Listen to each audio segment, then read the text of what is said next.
Hello everyone and welcome back to Ventura Valley. I'm joined here by Rachel Opio of Little Lighthouse Farm. How are you doing, Rachel? I'm good, thank you.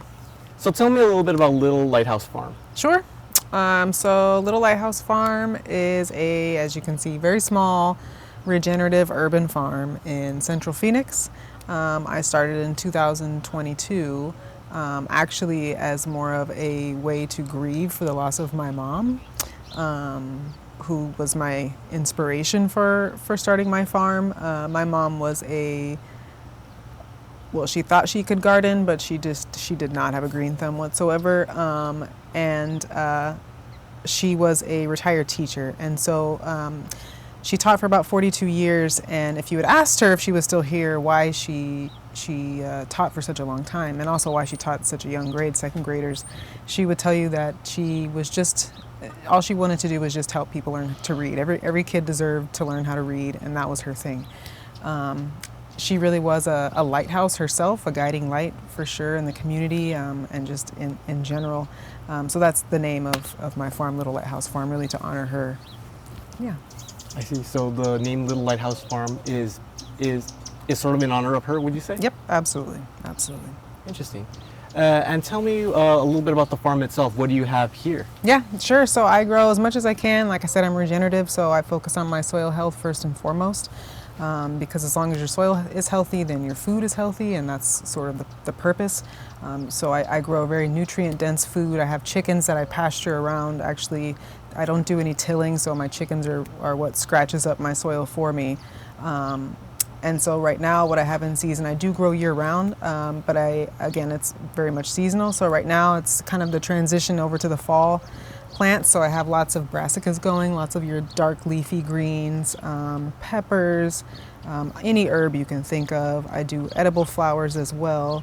And yeah, I think I still also have some melons and stuff on their way out, but yeah.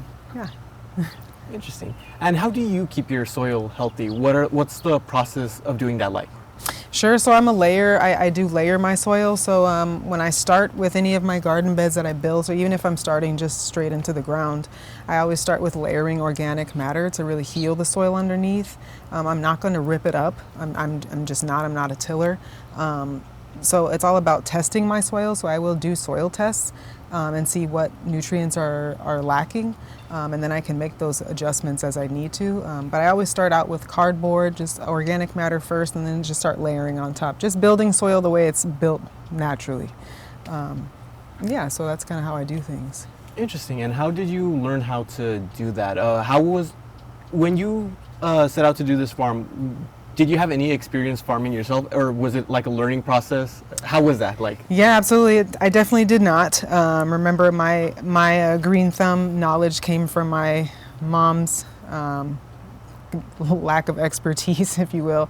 But it really prompted me to do my research. I have a master's degree in data and statistics, and so research is sort of my thing. And so like going out and doing that research and really understanding agriculture, but also the different types of agriculture, like regenerative farming. And so it's a constant learning process. I'm always continuing to learn more and more and more. But that's how I started learning, was just went out and searched for the knowledge, learned as much as I could, attended different trainings, all sorts of seminars, all just constantly looking for help with the cooperative extension, the USDA, everybody. So it's just constantly learning. Were there any particular individuals or any organizations that helped you set up this farm or contributed in setting up the farm in any way? Oh, there's lots of resources out there for us farmers. It's actually really nice. So I would say of course you have your USDA, the FSA, so the Farm Service Agency, the NRCS, so they're all focused on conservation efforts. So there's a lot of really good resources and help that they provide to like do different sorts of conservation efforts. There's so many. The cooperative extension that University of Arizona has, they're a wealth of knowledge all the time. They have a great program called Beginning Farmer Rancher program. There's the urban farm aspect of the cooperative extension. ASU actually has a program called TOP, so it's a Transition to Organic Partnership program, which I'm also a participant in. So I'm transitioning to organic so I can have the certification with the USDA. There's just so many resources out there. Local First Arizona is another good one. Slow food is another good one. And then just other farmers, just networking with each other and like constantly tapping into each other's experience and just knowledge is huge. Interesting. So you had the opportunity to check out various resources from educational institutions like Arizona State University and the University of Arizona. Mm-hmm. Have there been other educational institutions that you reached out to, maybe community colleges or maybe even something like Grand Canyon University or Northern Arizona University? Yeah, like Mesa Community College has a really big agriculture program out there, so they're a great resource for anybody who's interested in agriculture. There's so many different nonprofits that also will have many resources for the agribusiness side, because I think that's kind of the hardest part. But then there's just so many other universities, like Cornell is huge, UC Davis is huge. I actually did my master's in beekeeping there when I decided to do beekeeping as well. So it seems like, honestly, there's just a never-ending amount of resources to tap into, which is great. Oh, nice. So you said you did data and statistics, correct? Mm. And where did you do that? University of Phoenix. University of Phoenix. Yeah. And you got your master's in beekeeping. Which educational institution was that? UC Davis. UC Davis. How did your educational background help you with this farm? Well, it's because I'm more of the analytics person. So my master's is in psychology with emphasis in data and statistics. My career prior to farming full time has been in people analytics, so HR, that kind of stuff. And so I would say being able to track things has been really helpful for me and really necessary, especially with transitioning to organic. The biggest part of being organic certified is the record keeping, and there's a lot involved. But because I'm just naturally that data nerd kid who likes to create Tableau dashboards, like a weirdo, I'm collecting data myself on my own farm, and I'm just tracking things. So I'm always tracking my soil tests. I track, it might seem silly, but how many eggs are all my chickens laying, how many bees do you have? There's a ton of stuff to constantly track, so it's been really helpful there. What would you say is the most difficult part of collecting data, if there is one? Starting, I'd say. Starting and knowing how you want to format it, right? Where you want to store it, how you want to track it. That's really difficult. If you're not used to it, you always need some guidance. Interesting. For those who want to start their own farm, what suggestions or what recommendations would you give for them? I know you mentioned a lot of resources. Are there any particular resources you recommend that they check out first over others, or what's your advice? Yeah, I would say go to the cooperative extension. Look through all the different resources that the cooperative extension that University of Arizona offers.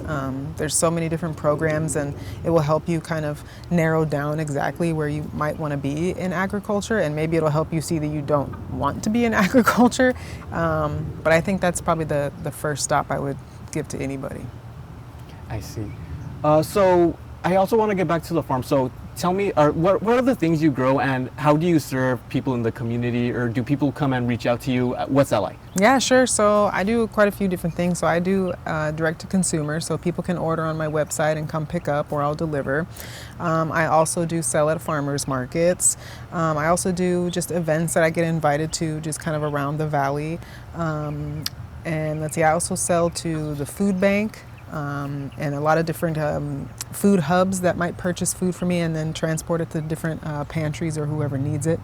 And then I also hold my own farm stands here at my farm, because I am a SNAP retailer, and I also accept WIC and the Senior Food Nutrition Program. So I have people come and they feel comfortable coming, especially I love when they bring their kids to see the chickens, and yeah, it's really nice. What do the kids say when they see the chickens? Oh, they always want to pet them, or they want to touch them somehow, or sometimes they're just nervous that they might bite them if they stick their finger. But yeah. Are they allowed to touch them, or? No, I prefer people don't, no. I see. What would you say, have there been any challenges with regard to doing work on this farm? And if so, what have been those challenges? Yeah, there's a lot of challenges, especially being that I'm urban, right? I'm urban right in the middle of, Central Phoenix. And so one of the biggest challenges is that you deal with in this setting is the compacted soil. That's a big one. The other thing is, I think a big challenge, not even so much that just pertains to me because I'm urban, I think it pertains to all farmers out here, but it's just the climate. Summers are brutal. It's really, really difficult to keep things going. But also I would say there's resource concerns. I'm not sure if you've noticed, but there's no irrigation. So everything I do by hand. And so it's a lot, it's very time consuming, it's a lot of water. So there's just a lot of different resource concerns that I have with my farm that I'm working on with like the NRCS as far as like a conservation effort. So that's nice. I see. How much time do you spend on your working on your farm? Oh, I'm out here all day, every day. I mean, today alone was probably about 8-9 hours out here. And what does a typical day for you look like? Well, it just sort of depends on the day. Each day is a little bit different. So some days are all about like planting new seeds, starting new seeds. Some days are harvesting for orders or the farmer's market, prepping for all that. Some days are doing my prepping on my value-added products. So like I do grow my own herbs and stuff and edible flowers for tea. So I do my own drying of herbs. I'll do my own tea blends. Some days it's just come out here and make sure all the beds are still functioning, and if there's any sort of anything you have to fix, you fix it. And some days you're just sort of resting and just making sure everything doesn't blow up. So. And what do you mean? Can you elaborate on what you mean by making sure things don't blow up? Like a chicken hawk doesn't come and get one of my chickens, or a chicken doesn't die from heat stress, or any sort of issue, maybe laying an egg, or just predator stuff, or maybe just a whole bunch of birds, because I guarantee if we both got up right now and left, all these birds would come swooping in here and trying to eat everything up. So yeah, just a lot of pests and stuff like that. I see. So we did talk about challenges, but I also want to ask you, what have been your favorite experiences working on this farm? Oh man, I think my favorite thing is just the transformation in general that's happened. The microclimate that's been created because of the way I farm with my regenerative agriculture. The way I plant, how everything is companion planted. I don't have rows of one thing. It's not monochromatic. That's probably been my favorite thing, to come out here and noticeably feel a difference in the temperature being, it drops a bit back here because of all the vegetation. I also love just transforming the soil. It's really exciting to slide your shovel into the soil and find a bunch of worms that weren't here 2 years ago, so it's just very much, it warms my heart and it makes me feel like, okay, I'm doing the right thing.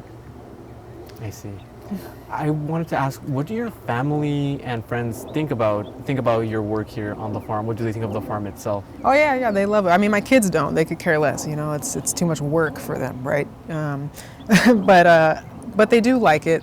They do like that I have a farm. The rest of my family loves it, and then friends think it's amazing. At first, when I did decide I wanted to start a farm, I did get some people that were kind of like, "Why would you do that?" But most people understand now and they really respect it, so I appreciate that. I see. Do you also participate in food markets? Yeah, farmers markets. Mm-hmm. Yeah, and what farmers markets do you go out to? So I'm at the Park West Farmers Market out on 97th Avenue in Northern by the stadium. Oh, interesting. Yeah. And how often does that market appear? Saturdays, every Saturday mornings. Every Saturday morning. Yeah. And what are those experiences like, going out to the market and getting people to look at some of your things there? Oh, that's always fun, to do any event and have people come and check out my produce. And the other thing I really love is I love when people buy my seeds, because I do seed save. So I love when people buy my seeds and they feel like they can trust my seeds.